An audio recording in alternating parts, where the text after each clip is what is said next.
To lockdown early this afternoon after a student reported hearing what sounded like gunshots outside the building.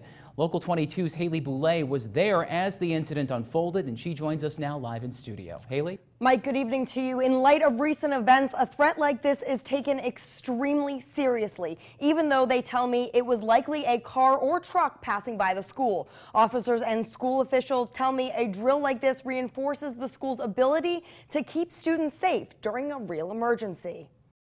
The call came in around 12:20. A student reported hearing what he believed to be a series of gunshots. That report sent Plattsburgh High School into lockdown for nearly a half hour Monday. Upon receiving that information, we tend to enter lockdown quickly, err on the side of safety, then spend some time diagnosing the situation. According to Plattsburgh Police Chief Levi Ritter, around 10 of his officers arrived within minutes of receiving the call and began investigating the report, while PHS students hunkered down in their locked classrooms away from windows and doors. Ultimately, after a thorough investigation and a building search, it was apparent that there was no such activity that was suspicious. At best as anyone can tell at this point, again, the noise was probably vehicular in nature.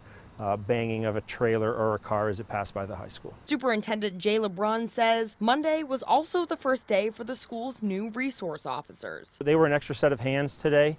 It was a very useful learning opportunity for them in terms of how we conduct lockdowns, how we release students from lockdowns. But he says their presence didn't change the way the school handled this situation. The procedure would have unfolded, I'm sure, fine in the absence of the school resource officers, but we look forward to having them around and available as we move forward. And Chief Ritter says having them on scene benefited his department in determining the cause of the noises. With an extra set of hands and eyes and ears to assist the investigation, they were very, very beneficial.